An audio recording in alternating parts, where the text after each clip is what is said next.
Eleições americanas chegando, e afinal de contas, vocês devem estar se perguntando quem que é o melhor para os seus investimentos, Donald Trump ou Kamala Harris? Quem é o melhor para o Brasil, Trump ou Kamala? E quais são as principais diferenças dos dois? Se você tem essas dúvidas, fica comigo até o final do vídeo que eu vou te contar tudo.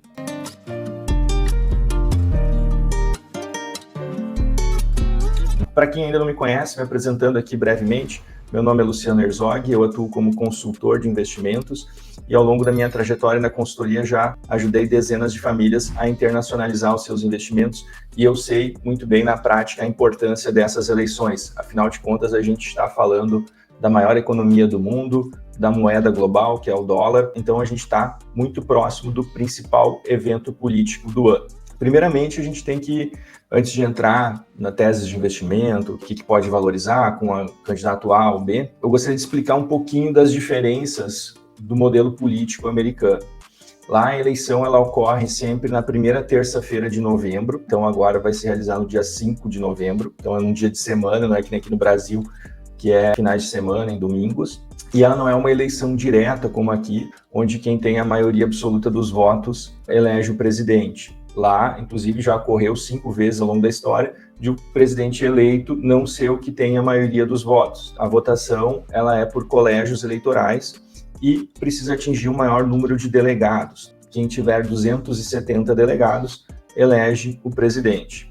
Para exemplificar um pouco como funciona, né, esse sistema de votação, a gente pode citar como exemplo a eleição que o Donald Trump ganhou da Hillary Clinton. A Hillary teve mais votos do que na Califórnia, que é um estado muito populoso, ela ganhou com uma ampla margem. A Califórnia é conhecida como um estado democrata, e o Donald Trump ganhou em outros 4, 5 estados por 1, 2, 3, 4 pontos de diferença, né? Então, somando todos os votos, a Hillary teve mais em números de delegados, né, que é o que vale, o Donald Trump teve mais e por isso ele ganhou aquela eleição. Outro ponto importante, tá? Existem mais partidos nos Estados Unidos, mas a maioria é irrelevante. Para a disputa presidencial se concentra sempre em 2 partidos, o republicano e o democrata, trazendo aqui para o Brasil, né, republicano mais alinhado à direita e o democrata mais alinhado à esquerda. E essa polarização em 2 partidos, ela reflete também nos estados. Então, tem estados que historicamente são mais alinhados aos democratas, como a Califórnia,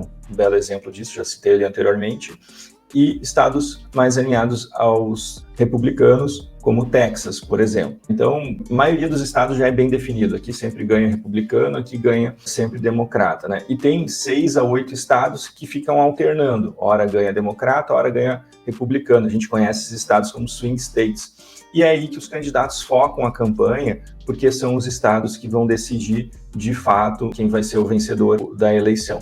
Outro ponto importante de salientar: lá nos Estados Unidos o voto não é obrigatório, então o grande desafio dos candidatos é levar o máximo de público para votar. Então a gente teve na última eleição, já foi um recorde, mais ou menos 70% da população votou, então teve 30% de abstenção. Isso deve acontecer novamente, deve ter uma abstenção alta nessa eleição. Agora que a gente já entende as principais diferenças, vamos trazer isso para o universo dos investimentos. Vamos começar analisando o S&P 500, que é o índice das 500 maiores empresas nos Estados Unidos. Eu vou botar um gráfico aqui na tela que tem barras azuis e vermelhas. As azuis são mandatos democratas e vermelhas republicanos. A gente vê que teve só 3 mandatos, por coincidência todos são republicanos, que tiveram retornos negativos, que foi o Hoover na Grande Depressão de 29, depois Nixon e George Bush, que pegou a crise do subprime em 2008. Então, por coincidência, a gente vê que os mandatos que ficaram com retorno negativo do S&P 500 foram republicanos, mas foram situações muito específicas que acabaram fazendo o S&P cair. Aqui a gente vê que teve crescimento tanto em mandatos republicanos como democratas, então a gente não consegue fazer uma correlação de qual partido seria melhor para a Bolsa. A verdade é que a Bolsa subiu independente, né, do mandatário. Agora tem aqueles que falam assim também, não, no longo prazo vai subir a Bolsa, mas no ano de eleição tem muita volatilidade por conta da eleição. Vou botar um gráfico aqui na tela também que mostra períodos de anos de eleições, tá?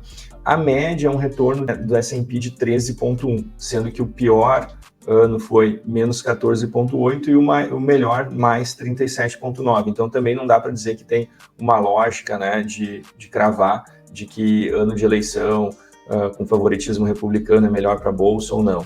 E para aqueles que ficam com medo, né, de investir em ações em anos de eleições, então a gente vê que percentualmente é mais fácil, ocorre mais, né, isso é estatística, né, não tem como lutar contra os números, ocorrem mais anos negativos, 30%, em anos que não são de eleição, quanto apenas 17% dos anos de eleição. Então o que a gente pode ver é que os anos que a bolsa performa negativamente, eles estão muito mais ligados a outros fatores, como subprime, como Covid, como outros fatores macro, do que com a eleição. Então, no final do dia, o que a gente recomenda é ter uma alocação estrutural e não ficar tentando adivinhar esse ano de republicano, democrata, vai subir mais ou menos. O ideal é ter um percentual definido na carteira de ações americanas e seguir com ele.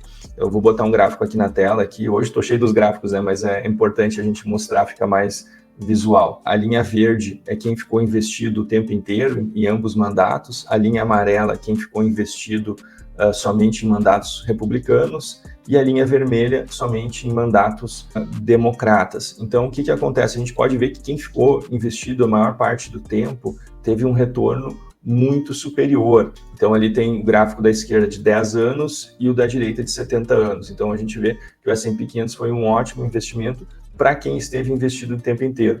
Quem tentou fazer o market time de escolher, agora é um bom momento, agora não, acabou errando e não conseguiu aproveitar toda essa alta.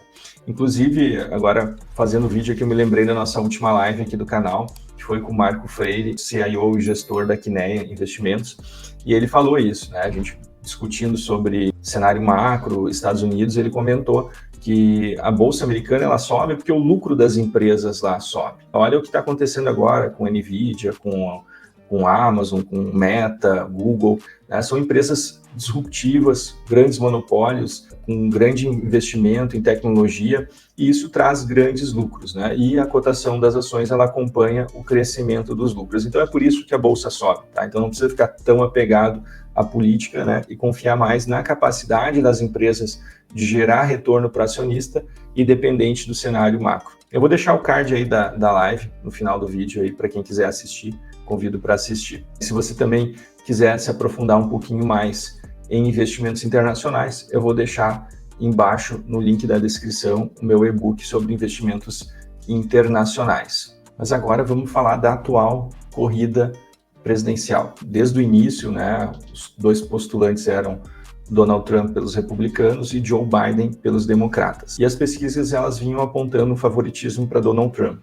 Após o primeiro debate, que Joe Biden foi muito mal, né, foi muito criticado, aparentando não ter capacidades físicas e mentais para ocupar o cargo, ele começou a ser muito pressionado a desistir da corrida e dar espaço para outro candidato. E depois teve o atentado contra a vida do candidato Donald Trump, que escapou ileso, né, foi um milagre, né?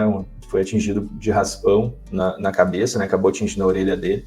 Aí, nesse momento, o Joe Biden percebeu que o que ele poderia fazer era renunciar para dar mais chance para os democratas na disputa, e foi o que ele fez, indicando a Kamala Harris para ocupar o seu lugar na campanha.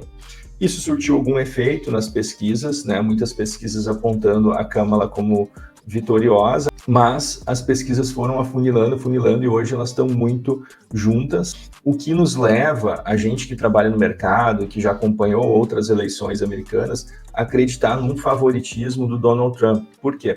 As pesquisas, geralmente, elas têm uma tendência, é o que a gente tem visto nos últimos anos, né? E a gente, se a percentual estiver a mesma diferença do que teve nos outros anos, a indicação é de que é uma vitória do Trump. E isso a gente já está vendo no preço dos ativos. Os ativos no mercado financeiro, a gente sempre vai tentando antecipar os eventos futuros. Então, a gente já vê no preço dos ativos o mercado apostando numa vitória do Donald Trump. Agora, entrando nos ativos diretamente, tá? Então, comentei que o mercado está precificando Donald Trump. Vamos começar falando o que a gente espera caso tenha uma vitória concretizada do Donald Trump. Bom, ele já falou que ele é a favor de taxar todos os produtos importados, então que entra da China, entra do México, para conseguir beneficiar a população americana. Então, cobrar mais do que é importado para poder valorizar a produção no país americano, gerar mais emprego e, consequentemente, também baixar os impostos para os americanos. Isso, inclusive, está no plano de governo dele. Então, essas medidas mais protecionistas, elas vão beneficiar a bolsa, especialmente as small caps, então as pequenas empresas podem subir mais num mandato Donald Trump. Elas são ruins, né, para bolsas de mercados emergentes. Então, imagina o México, né, ou não poder ter barreiras exportando para os Estados Unidos, a China, por consequência o Brasil. Então, é pior para mercados emergentes. Esse protecionismo vai fazer a taxa de juros continuar alta mais tempo, porque são medidas um pouco inflacionárias, então vai ter uma redução, não vai ficar tão alto no patamar que está hoje, mas também não vai ser tão baixo como estava precificando lá atrás. Então, isso também já está refletindo aqui no preço das treasuries americanas. E isso, consequentemente, também mantém o dólar forte. Hoje está todo mundo apavorado com a desvalorização do real, com o câmbio. Nesse cenário, o dólar continua forte também. E outro ativo, né, curioso também, que está andando já nos últimos dias, é o Bitcoin. E o Bitcoin, o Donald Trump, ele é a favor. Nesse quesito, os dois candidatos são antagônicos. E já falou, tá, inclusive, que pretende ter uma parte das reservas americanas em Bitcoin, e isso está fazendo o preço do ativo subir nos últimos dias.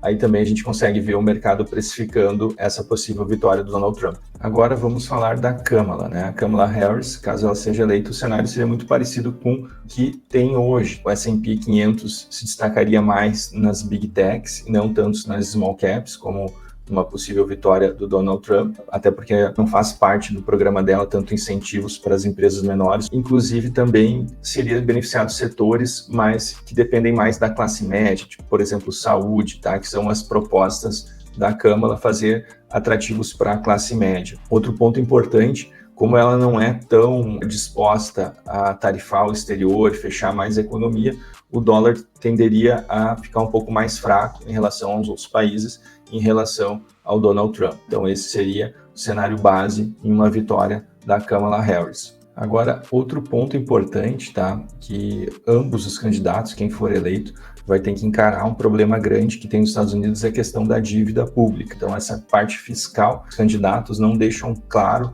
como vão enfrentar esse problema. Mas de forma resumida, o que a gente pode falar? Assim, de forma bem resumida, assim, Donald Trump é bom para a bolsa, dólar forte. Kamala Harris, a bolsa continua mais ou menos como está, dependente das Big Techs, e o dólar mais fraco. Para países emergentes como o Brasil, México, China, é melhor a Kamala em virtude de ter menos tarifas para seus produtos. Então, de forma resumida, esse é o cenário. Eu sempre falo, né, falei anteriormente ali no vídeo, né, a gente não pode ficar fazendo alocação pensando só nesse dia a dia curto. A gente precisa ter uma alocação estrutural, a gente precisa ter um percentual em bolsa americana, é a maior economia do mundo. A gente precisa ter uma janela muito boa de renda fixa americana e internacional. Então, eu criei um e-book sobre investimentos internacionais, já falei anteriormente, vou deixar o link aqui na descrição. Que você queira se aprofundar nesse assunto, é só baixar o e-book e ter acesso às informações. Por hoje é isso, espero que vocês tenham gostado do vídeo. Quem gostou, curta, compartilhe, se inscreva no canal. Essas métricas do YouTube são muito importantes para nós. Muito obrigado e até a próxima.